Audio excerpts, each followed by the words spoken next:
Geno Smith, and then we'll open up for questions. Good morning, everyone. Obviously, today, it's a really exciting day for me and my family, but also an exciting day for the Raiders organization. Got two really good guys to my right and my left who helped me become a part of this, and we're really excited to get here and get to work.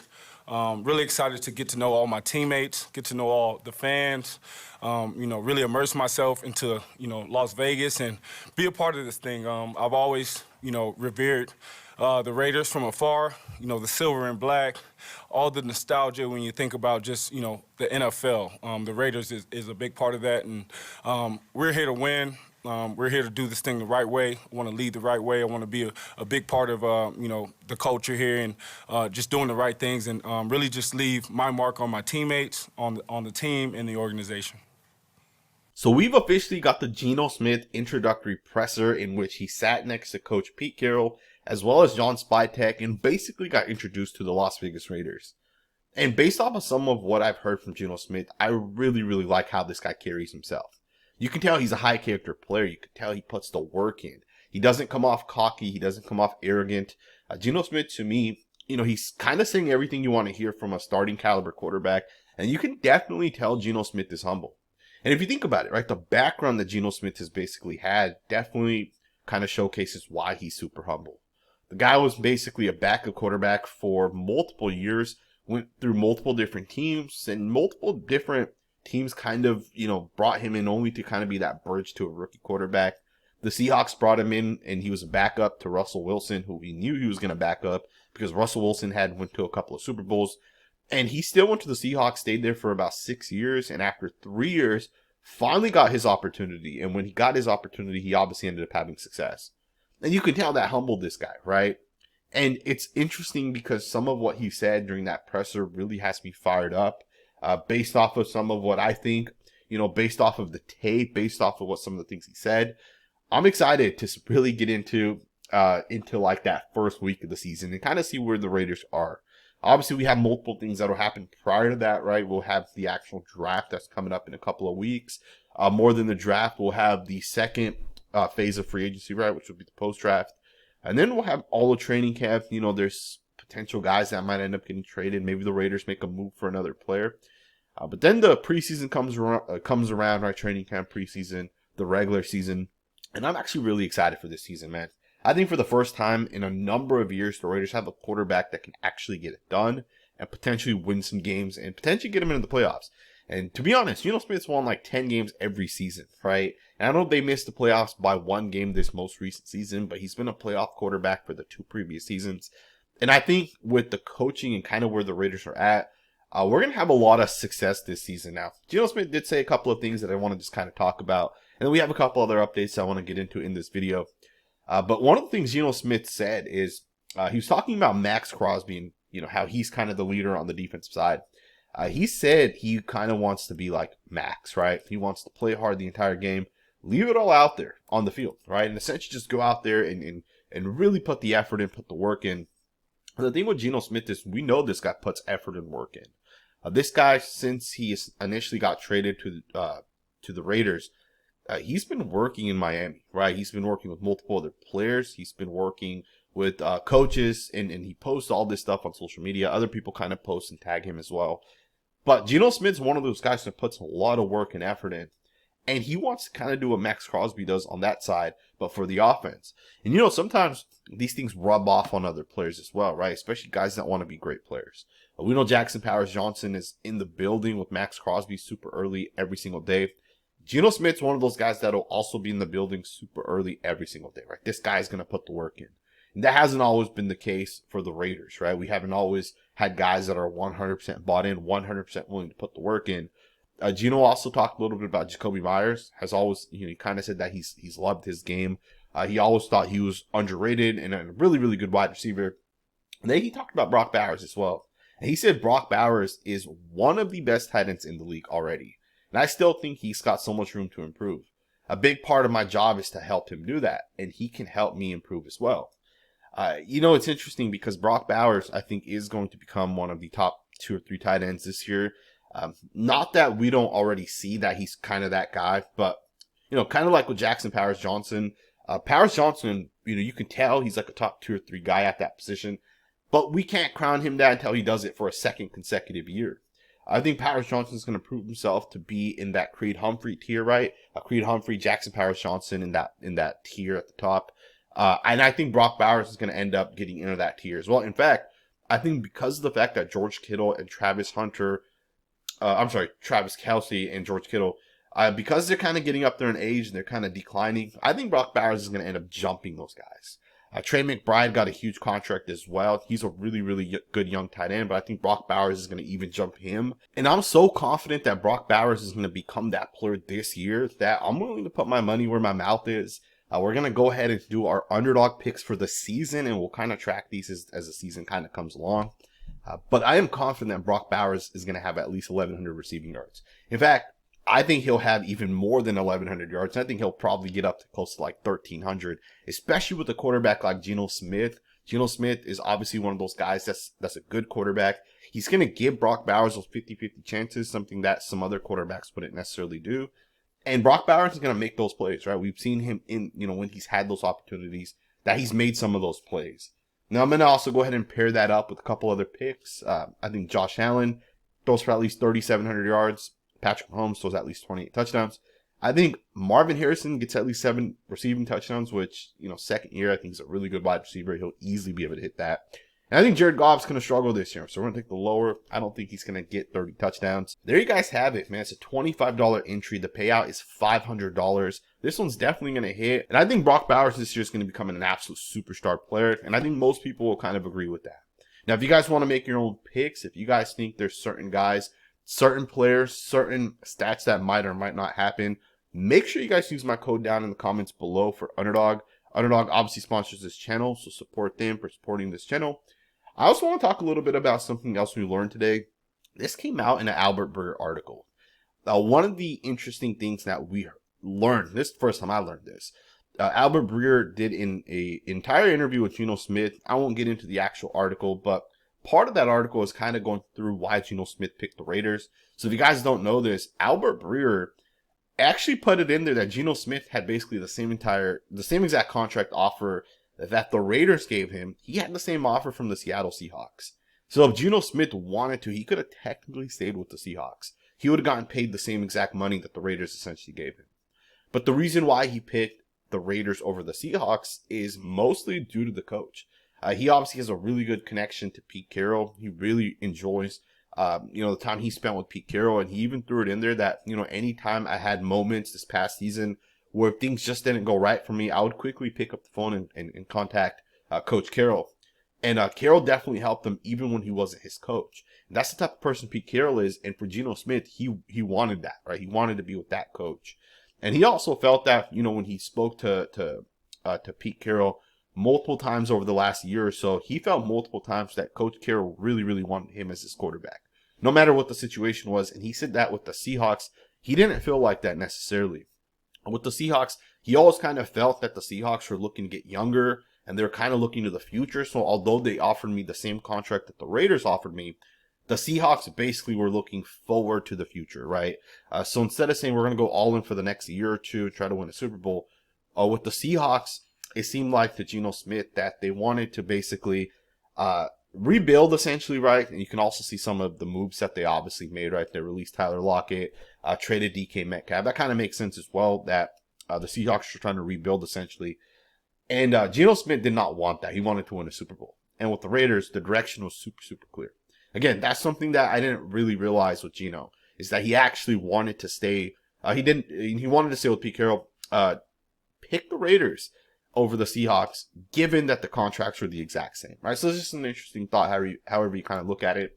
Maxx Crosby also spoke a little bit about Geno Smith, specifically when he first found out that Geno Smith was coming to the Las Vegas Raiders. This was something on his podcast that he posted called The Rush. Very, very interesting reaction. Some of what Maxx Crosby kind of had to say. Check this out, and then we'll talk about this on the other side. And Geno has the big ass smile on his face, and I'm like, "What's up, bro? You good?" Well, like, what's the word? Blah blah blah. He's like, "It's done. It's done. It's done." And bro, I was so hyped. Like, I'm literally yelling at the phone, and I'm like, come on. And Ella's like, yelling at me. And Ella gets to see Geno right out the gate before anybody. So shout out to Ella. She Shout out gets to the Ella. first class service. But he was dope, and he was super fired up, and we had a great conversation. I would obviously keep that between us, but like, bro, I was extremely excited. I know he's extremely excited, and today I got to see him in the building. He was in there in the morning, and we got to chop it up. And he was on the move doing the physicals, had to do some stuff and whatever, but we got to chop it up, and bro, he's super fired up. So it's a big deal, bro. It's a big deal. I think it helps us immensely in a lot of ways. You know, the draft upcoming, it gives us more, flexibility. So there's a lot of good things that come with that as well. And he's a winner, bro. Like, he's done really well in Seattle. I mean, even this past year, they won 10 games. He was playing some of his best ball at the end of the year. So it's super exciting, bro. A guy with a winning pedigree, a guy was wrote off at one point, but he didn't write back. He didn't write back. He's got that dog in him. You know what I mean? He's got that dog in him, which is incredible. But So there you guys have it, right? Maxx Crosby is obviously very, very excited for Geno Smith coming to the Raiders. He's very excited for Geno Smith to basically confirm that, hey, I'll be with the Las Vegas Raiders. In fact, based off of what Maxx said, I'm pretty sure the Raiders already knew, including Maxx Crosby, that Geno Smith is the guy we're going to bring in, or he's the guy that we're going to essentially try to target. It seems to me that Maxx Crosby already had that insight. And remember, Maxx signed his extension as well, most likely knowing what the Raiders are going to do at the quarterback position. So to me, it's interesting that Maxx Crosby kind of knew, and the Raiders kind of had an idea as well, which obviously makes sense, but it's just interesting however you look at it, right? The Raiders, obviously, the front office obviously had let Maxx Crosby know that, hey, this is kind of the plan. This is the guy we're potentially going to bring in. And it happened, and then Maxx obviously got onto a FaceTime call with Geno when that time happened. And of course, Maxx Crosby knows Geno Smith. They're obviously friends. And the fact that Maxx was so excited for Geno Smith to come to the Raiders at least tells me that, that's the type of person Geno Smith is. And again, we hear the presser. We hear what the coaching staff has to kind of say. And then even some of Geno Smith's former teammates, right? We know how they feel about the quarterback. I'm just excited, man. I think the Raiders are going to be a really, really good team this year, and it's going to be fun to watch. It's going to be fun to watch a team actually be competitive on the offensive side. It's going to be fun to be up certain games and allow the defensive line to actually go out there and eat, go out there and dominate, essentially, right? This is going to be a really, really good season for the Raiders. Obviously, the draft is coming up. I think that's going to be one of the big things the Raiders are going to have to really get right this season. Ian Rappaport put this out there, saying the Raiders are hosting several top draft prospects this week, including Boise State running back Ashton Jeanty, Texas quarterback Quinn Ewers, sources say. They fly in on Tuesday. Las Vegas holds the 6th overall pick and number 37 in the second round. So the Raiders, if you guys don't know this, Raiders are going to have I don't know if they're going to have multiple days, but Tuesday specifically, which is tomorrow, they're going to have multiple players come in all together on a visit. So the Raiders probably have like 10 different guys coming in, if not more, right? We know Ashton Jeanty will be flying in on Tuesday. We know Quinn Ewers will also be there on Tuesday. And we had heard previously via other sources and stuff.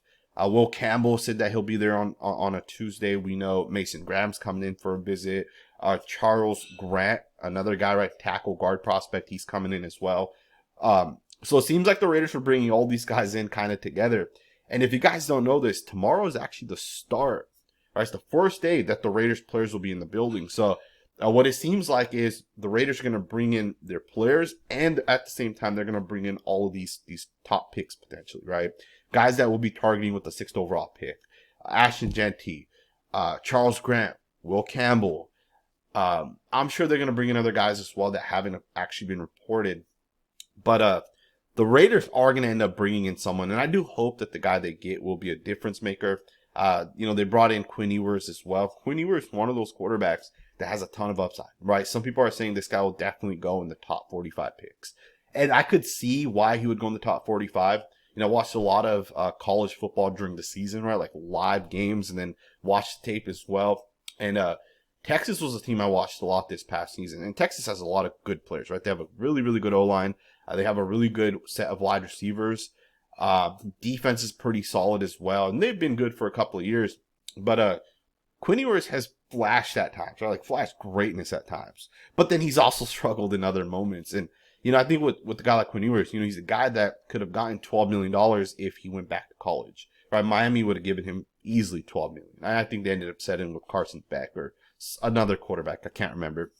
But Quinn Ewers is one of those guys that could have gotten a massive payday if he went back to college. And instead, this guy said, I'm good off that. I want to set my focus to the NFL, right? I want to get to a team where I can develop potentially. And, when you think about guys that could go back to school, instead they choose to come out even when they're not really 100% ready as prospects. And with Ewers, he's definitely not ready. We know that for a fact. But the upside this guy has is definitely interesting.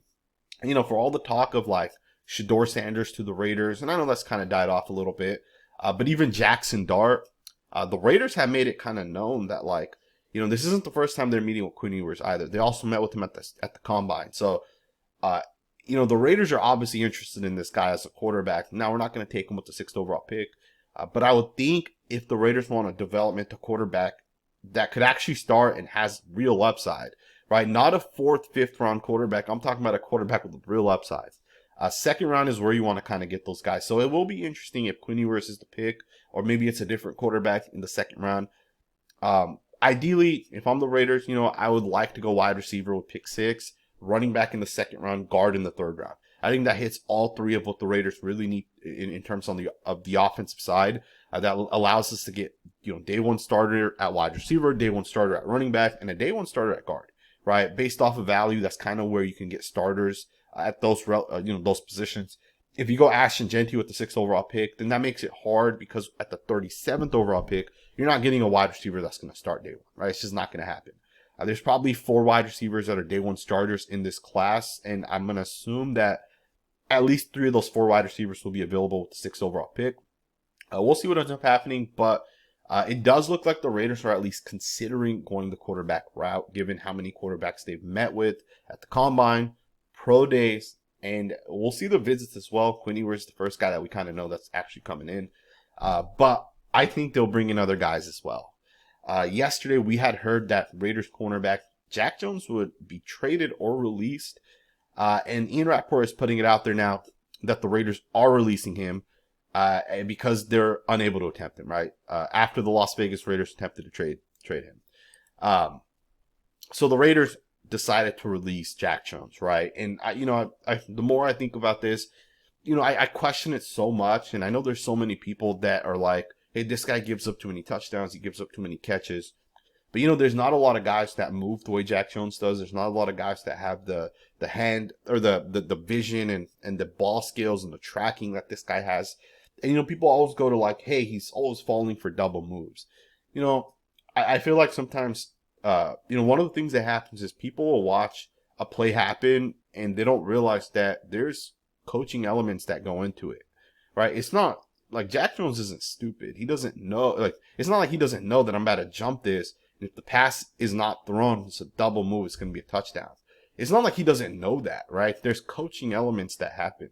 If Jack Jones is jumping something, it's because he knows there should be a safety behind me, right? If he's taking a risk on something, it's because they've discussed something specific, right? And to me, I know a lot of people say, hey, this guy gave up all these touchdowns. If Jack Jones goes to the Chiefs, if he goes to the Commanders, if he goes to the 49ers, right? If he gets paired up with an elite defensive coordinator, right? Like the Robert Salehs, the Vic Fangios, or these elite coordinators that we know exist in the NFL right now. This guy's going to become a top 10 corner. He's that talented. Now, the other element, right? The reason why he actually got released was because he just didn't put the effort in. Maybe he doesn't understand concepts. That's possible as well. Maybe he's not super smart when it comes to watching tape. That's all definitely possible as well. But it's still, it's still head scratching that the Raiders wanted to release him as opposed to keeping him for another year. I think the only real thing that makes sense is Jack Jones asked for his release, right? Jack Jones obviously came to the Raiders because of the fact that, Antonio Pierce was here. He just had kind of gotten released from the Patriots. And for him, it was a great opportunity to be able to potentially bounce back to a team that, it was during the season as well, kind of, so it just kind of made sense at that point for him to come over to the Raiders. And I think we claimed him, so I don't think he had an option. He had an actual decision on if he wanted to come here or not. But you know, another thing is we are going to go to that Pete Carroll. I know Patrick Graham's still here, but it's going to be like that Pete Carroll influence of defense where it'll be like a bunch of cover three, a lot of off coverage, which I think could benefit Jack Jones a little bit. But Jones is on the smaller side. And of course, Pete Carroll's going to utilize taller, longer corners. And we've seen that with Eric Stokes as an example being brought in. Jeremy Chin, you know, although he's a safety, he's not going to play safety for the Raiders, right? He's going to be a linebacker. He's going to be down in the blocks. He'll be on the line of scrimmage. He'll play more as a linebacker on the line of scrimmage, slot, you know, big dime defender. He'll play that more than he'll ever play as a post safety, right? So we know what Pete Carroll is obviously trying to bring in terms of the scheme and system. And Jack Jones just wasn't really a fit. So it's understandable. Jack Jones also did a post on his Twitter. He said, appreciate you, Raider Nation. It's all love. Shout out to Jack Jones. I hope he's able to have success down the line. And we'll never really know why the Raiders decided to move him. I know a lot of people will say it's based off of the effort and maybe he's not very smart and those type of things. We don't know that to be factually true, although I did hear that from someone specific that this person's not an insider, like he's not inside the building, but how do I say it? The guy's a celebrity basically, and he's friends with a lot of players, right? Let's say that. And he told me that he spoke to someone direct that said that, and this was like, you know, 5-6 days ago that he told me this, and you know, I talked about it on Friday, so it is what it is. But hopefully Jack Jones is able to figure it out. We'll see what ends up happening.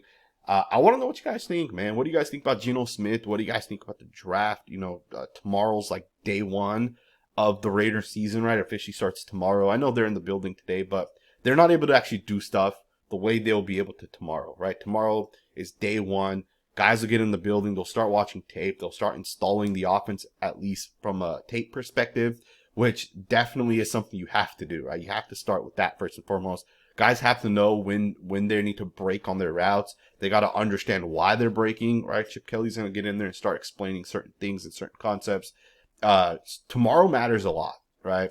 And if you're a football nerd the way I am, you guys understand this and you guys agree with it. But I'm excited, man. The season starts. Let me know what you guys think, man. Thumbs up, subscribe, and I'll see you guys next time with another video.